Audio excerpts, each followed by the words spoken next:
Henry Pinto and Kate Franklin shot to LEGO Masters fame when they took home the big prize in Season 1. Despite not knowing each other before the show, these two dads continued to work together on a very fun new project. Welcome, Henry and Cade. Now, people might not know, but you guys didn't know each other before LEGO Masters. Are you BFFs now? I don't know if I'd go that far. We were kind of put together, we were forced together on LEGO Masters, and through trial by fire, we have actually become very good friends. Strictly working relationship for me. Strictly working. You've continued working together and have written a book together. What's it about? So the book's called Brick Dad, and it's about two LEGO minifig families. It's about their families, it's about little jokes, things that everyone can relate to around the house that they might do with their families, maybe going on outings. And it's recreated with Lego bricks. One of the big things Henry and I loved doing on LEGO Masters was telling stories. And that's what we've tried to recreate here with Brick Dad. So it is full of dad jokes. Did you both write it, or were your wives happy to remind you of all your dad jokes over the years? No, we wrote it, but let's say we borrowed heavily from real life. And let's just say we really stepped up the dad jokeness of the book. A lot of the jokes in the book feature your respective wives and children. Did you have to get their sign off on all the gags? Thankfully, the names aren't actually used in the book, so I could get away with quite a lot. My sons were actually like, Dad, this isn't going to embarrass me, is it? And I was like, totally it will. 100%. You're going to high school, it's so going to embarrass you. This was your first time doing toy photography. Was there a lot to learn? We knew how to build stuff with Lego and tell stories with Lego, but photography is something that we've kind of developed and learnt along the way. Obviously, we did a lot of that during LEGO Masters and since LEGO Masters on Instagram, but this was really taking it to the next level. What were some of the biggest challenges? What did you learn photography-wise? I learned that minifigures collect a lot of dust. When you're taking photos of them, they are the dustiest things ever. Yes. But it's really hard to, I guess, because you're trying to bring, something that's so tiny and make it look like it's the size of a human. That's probably the biggest challenge. For me, it was definitely lighting. I think that was the area that I kind of underestimated initially. But when the lighting is just right, it can make for some amazing photos. How many photos all up were in the camera rolls of the cameras by the end? I think I took one memory card, and I remember looking at it going, there's like 1,400 something photos on it. Yeah. Something ridiculous. Yeah. And it was probably the same for me. You would take the same photo about 50 to 100 times just to get the right shot. But yeah, it was totally worth it. You were each working on the writing and the photography in different locations.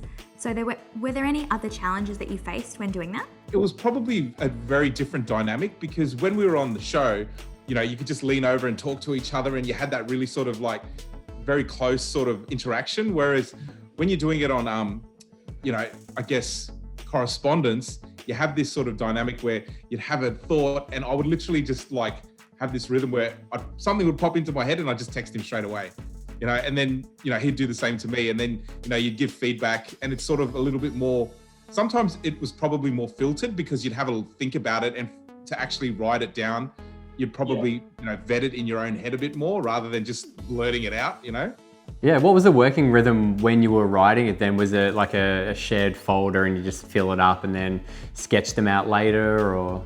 Yeah, you'd come up with ideas all the time. You might be making dinner one night and you'd be like, oh, this is terrible and perfect for the book. The family's falling apart right now. This is going in the book. So, inspiration came all the time.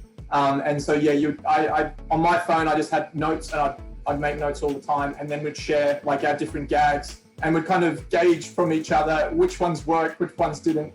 And that's kind of we came up with a lot of content, and then it was about kind of refining that to make the final book.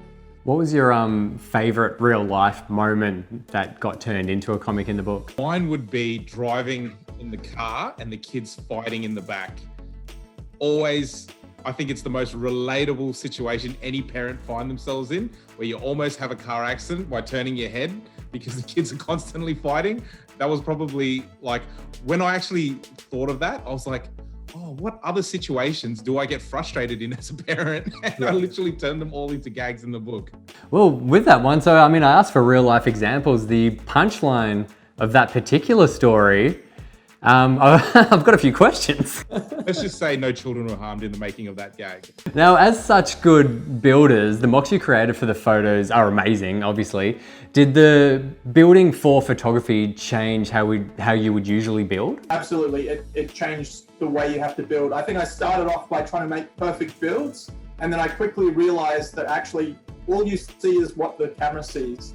And so I would start looking at like putting like this silhouettes essentially in the background for like just, there's a tree like 20 centimeters behind my build to kind of give the sense of depth and that there's way more in the shot than there actually is.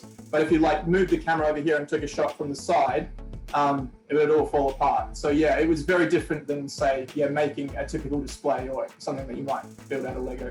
And you're exactly right. I do the exact same thing with my toy photography. It only matters what the camera can see. As such, I use a lot of blue tack to put stuff on the walls as opposed to snot bricks. Was there a little bit of that going on?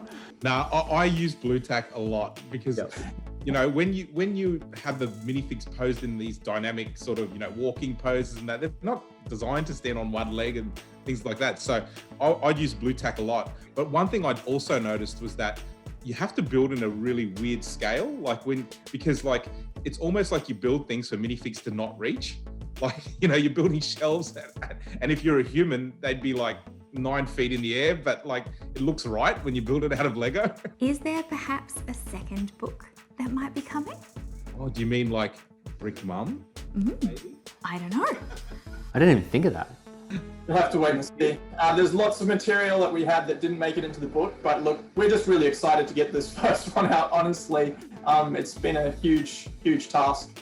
And we're just so excited to actually be able to share it with people. What is your favorite gag? I know you can't give us spoilers just yet because we still have a little while to wait, but just for us playing at home, what is your favorite gag each in this book so we can look out for them when we finally have them in our hands? I've got to say there's one where my son faces a monster, Nemesis, coming out of a closet. That was a really fun one for me to do. For me, it was the question that a lot of parents get asked at some point, which is, where do babies come from? You'll have to, see the book to find out. Are there any Easter eggs hidden through the book? There are a couple in some of the larger scale builds that I did for the sets. In the background, there are a few people that I'm referencing in my life and people that we know. So you obviously don't want to share any of the gags that are in the book. We want people to go out there and get it and read them for themselves. But can you share with us one that you really wanted in there that might have been maybe inappropriate for the Lego audience or just inappropriate in general? I had a tendency to sort of maybe push it a bit too far, and then I'd have to get wound back in by our publisher and Cade, and then say, hey, maybe Henry, just remember it's a family audience. So basically they're all Cade's jokes that got used because Pretty much. Let's just say Henry's humor is over here and Cade's is over here, and we had to sort of meet in the middle somewhere. the jokes in the book aren't just for Lego fans or dads for that matter. Was it part of the plan to make something that everyone can enjoy? We really wanted it to be very layered so that any kid reading the book could look at, the artwork and just appreciate the Lego building and the colors and things like that. Whereas, any parent then can look at it and sort of explain to their, child about, this is what they actually mean, with a bit of tongue-in-cheek humor. So I think there's something in there for everyone. I think, the part of that is like the fact that they are real life situations. Everyone can relate to these situations. That's part of what we think makes it funny. And there's this layer of Lego on top. Everyone has some association with Lego, and they should be able to get a lot of laughs out of the book. Cade and I often refer to Lego as the third character in the book. Like it's, my family, Cade's family, and Lego's this other third character in the book where, you're always looking out for it. Like, oh, what are they gonna do with this gag? To actually, bring Lego, the character, into it. I personally enjoyed the AFOL specific jokes at the end too. Yeah, it's funny that that's one of Henry's ones, and we really wanted it in there, but we kept it right to the back for those AFOLs who have hung around to the very end. That's a tribute for them. So even when our publisher was reading that one, there's a gag at the end, and I won't give it away, but basically I say to my wife, I'm going out with my friends tonight, and then she says to me, your friends are really weird. And so I think all of you can tell where it's going to go. And then it's just a myriad of, who's who in the Lego world. Brick Dad is available for pre-order right now and will be perfectly in time for your Father's Day celebrations in August as well. See below for more details. Henry and Cade, thanks for joining us at Brickvention 2021. Thanks so much. Thanks, guys. It's been great. Keep an eye on this playlist, subscribe and set reminders so you don't miss a thing for Brickvention Online.